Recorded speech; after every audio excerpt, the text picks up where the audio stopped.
Hello everyone, I hope you're having a lovely day. In this video, I will be showcasing Noelle soloing the new Geovishap boss without any artifacts, using only her base weapon, as well as explaining some of the main boss mechanics. Additionally, I will not be attacking, instead I will be using only her shield to defeat the boss. This is mainly just for fun, but can be helpful to those who have limited resources or otherwise having trouble with the boss. The reason this showcase works is because the boss's main mechanic, Primordial Shower, causes it to take a significant amount of reflected damage if you are shielded, as well as increasing the damage it takes from your attacks and abilities if you successfully reflect damage. If your shield breaks from this attack, however, damage will not be reflected. Your shield does not have to be very strong, as shown by my Noelle's low investment, especially if you're using a Geo shield, or a shield that matches the element of the Geovishap you are fighting. However, if you are relying on a shield that has a different element than the boss or a very low level character, then you may want to give the character providing the shield artifacts or talent level ups as needed.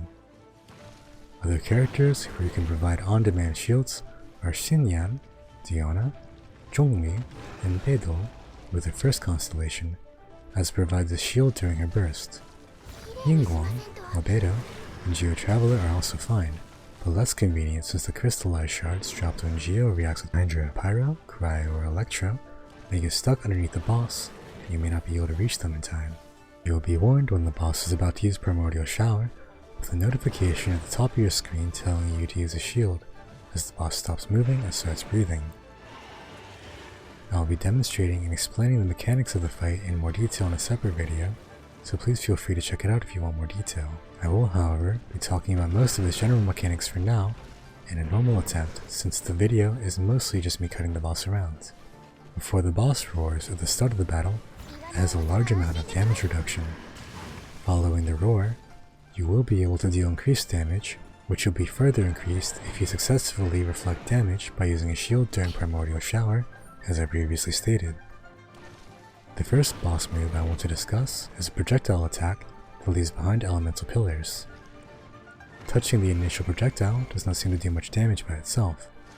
However, the pillars, after they land, will explode outwards and deal damage. They do not seem to be destructible when I attempted to break them with skills and attacks. Simply moving away from them is the safest plan. There are slight differences between the three elemental Geovishap versions of this move.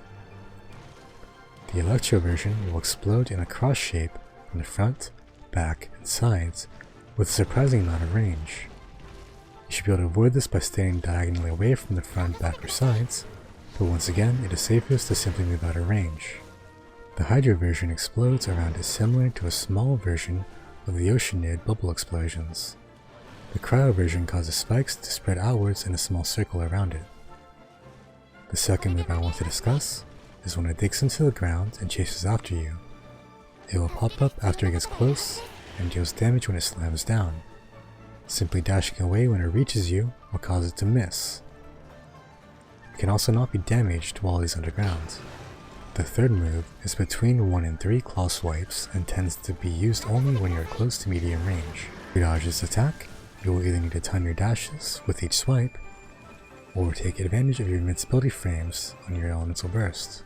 The third swipe is pretty large, so if you're not comfortable with the dashes and are fragile characters, then I suggest using elemental burst. You can also face tank it with shields and healing, and make sure you have a shield available for the Primordial Shower. The fourth move, an elemental breath, is usually only used if you are fairly close to the boss. Since it shoots continuously, it is difficult to avoid all of the damage only using one dash.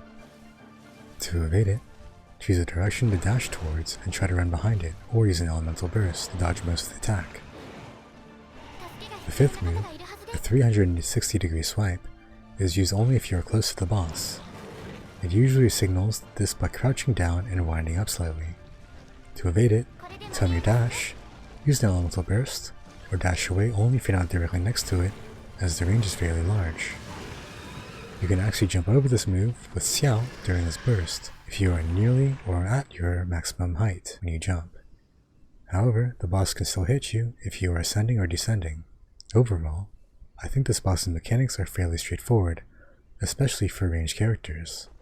Melee characters may have a more difficult time dealing with this close range move and dodging the elemental pillars. If you are having difficulty and want to use a melee character still, definitely consider bringing a few more shields as well as practicing taking advantage of the invincibility frames on your dash and elemental burst, as these will make your life easier in general for combat. If you are only using one character with a shield, make sure you have it up when the boss uses its primordial shower. It generally does it around every 30 seconds, especially when you're at medium range. There is also definitely no shame in just kiting around and using shields like I'm doing in this video, especially in combination with using a ranged character or characters that drop summons such as Fischl Zaz or Xiangling's Guba, which will speed up the run. If you have any questions, feel free to leave them in the comment section below and I will do my best to answer them. For my test runs, the rewards don't seem to be much better than the drops from regular elite bosses.